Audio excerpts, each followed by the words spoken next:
Has this ever happened to you? Dude, come here. Can I show you something? I've just finished it. I'm really happy with it. It's great. Yeah? All right, cool. Here.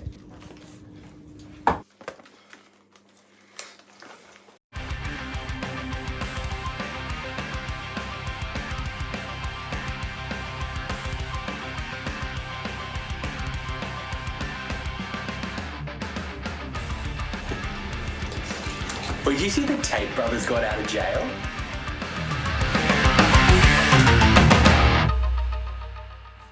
Now, I don't know about you, but when I write songs, I put so much of myself into them, into every little piece. And it's so important to me that listeners are sticking around until the end of the song to have the experience that I intended for them to have, to feel what I feel. Now, music is art, and art is of course subjective, but I believe that there are some simple principles and techniques that you can employ that will work in almost any piece of music.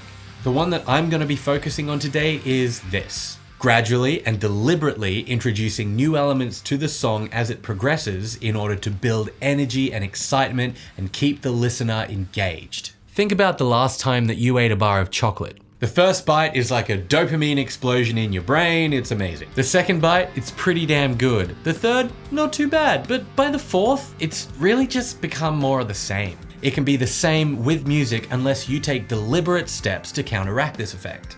Now, as human beings, we love repetition. Repetition is familiarity, and familiarity makes us feel safe and warm and comfortable inside. Repetition legitimizes. But when it comes to music, if you have too much repetition without also providing novelty, it can become boring very quickly. So we can stop this from happening by ensuring that every time we bring the listener back to an idea that we've already introduced them to, for example, a second verse or another chorus, we can augment it a little to make it feel more exciting, more interesting. Trust me, this is effective. If you don't believe me, ask this guy. So my whole thing is like you need to make each chorus sound a bit different. It doesn't really matter how much you put in, as long as it's just a little bit different. And what made it different in this chorus was the fact that there was just a cowbell.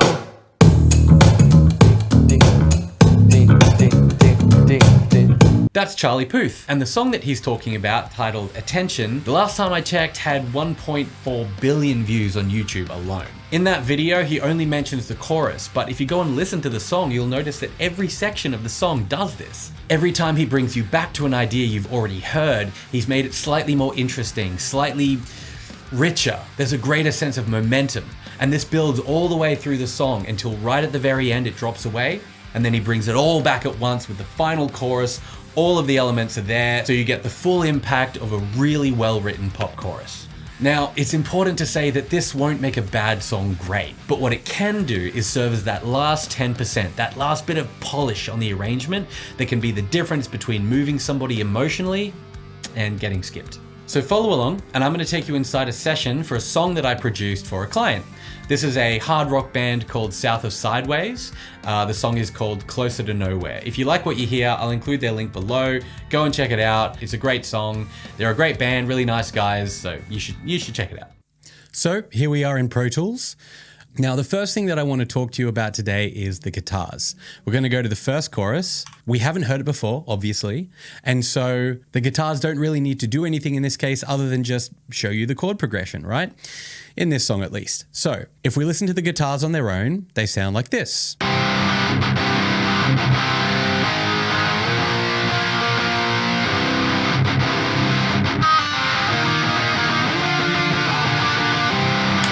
Basic rock guitars, power chords, nothing fancy, works great. But once we get to the second chorus, we need it to hit harder. We can't just rely on those same power chords again and expect it to feel the same. So what we decided was that with the second chorus, we were going to add some extra harmonic density to the chords. We were going to make them a little bit interesting, and we're going to make it so that they had more emotional weight to them. So if we listen to these on their own, it sounds like this.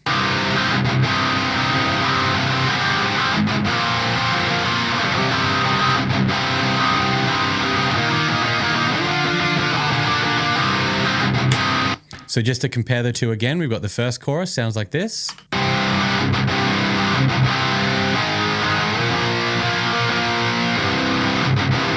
We've got the second chorus, sounds like this.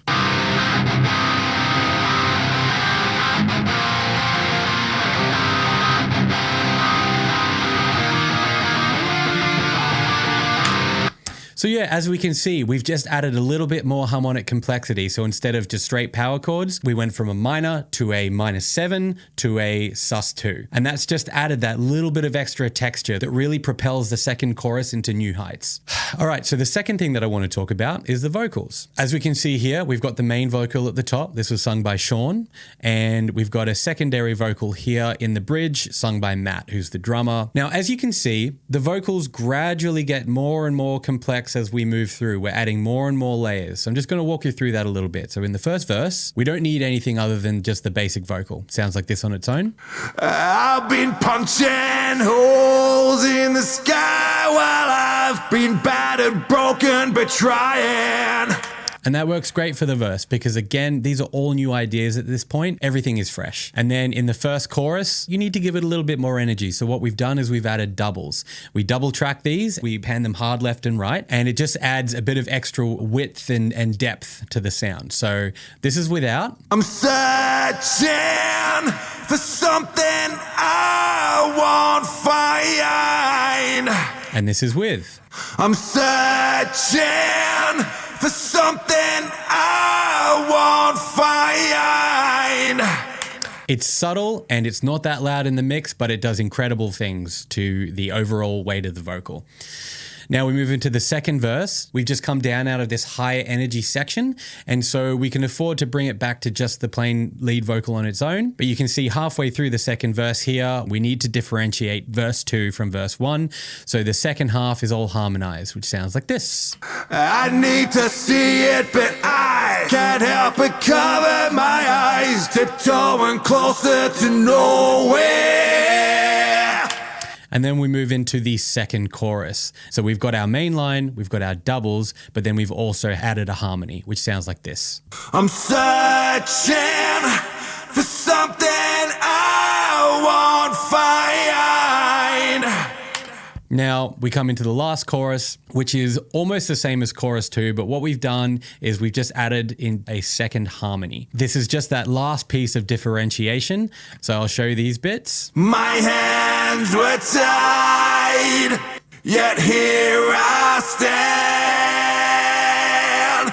So these last harmonies here, they just add this extra something, and especially on this last line here, they have this melancholy quality that actually leads you out into this breakdown at the end really nicely, because we go to quite a serious place to end the song, and that's exactly what we needed to lead into that last bit. The last thing that I'm going to talk about today is these two very simple things. So the first thing is a tambourine.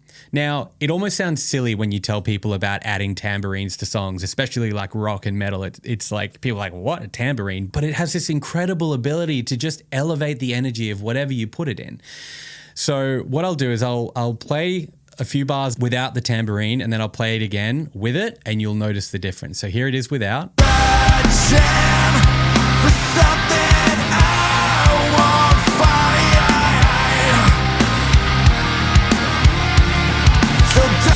And with.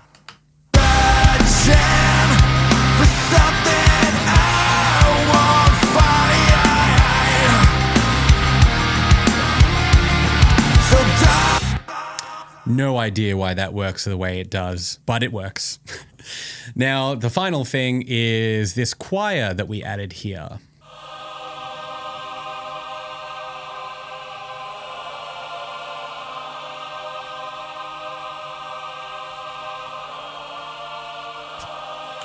Quite simple, and to be honest, it's sitting very low in the mix, so if I didn't tell you it was there, you probably wouldn't even hear it, but when you take it away, suddenly you feel the lack. So yeah, honestly, it's nothing crazy. It's small elements, it's subtle changes, but all these subtle changes gradually build up, and if these things weren't pointed out, you probably wouldn't notice them. It's not like a whole new section of the song. Now, learning to do this in a tasteful way is something that takes time and practice. I would really encourage you to think about this in your own arrangements, in songs that you write. If you're a producer yourself, think about this next time you've got someone in the studio. Think about how you can elevate the song. But yeah, I really encourage you just to dive in and give it a go next time you're in this situation. So I hope you got something out of that. Admittedly, this is a simple technique. It's not revolutionary, it's not groundbreaking, but it is one that I use all the time, and if used correctly, it can really do wonders for a song. Now, I love all kinds of music, but I do specialize in metal, rock, hardcore, anything heavy. So if you're interested in working with me, I'll include my links down below where you can get in contact, my website, my socials. I'll also include a link to my own band, The Stranger. We're a progressive metal outfit, so if you'd like to hear some music that I've personally written, it'll be down there for you to check out. And finally, if you got something out of this video, hit the thumbs up because I'm gonna be making more of them and I'd love for you to see them. And if not, that's cool too. But until next time, thanks guys.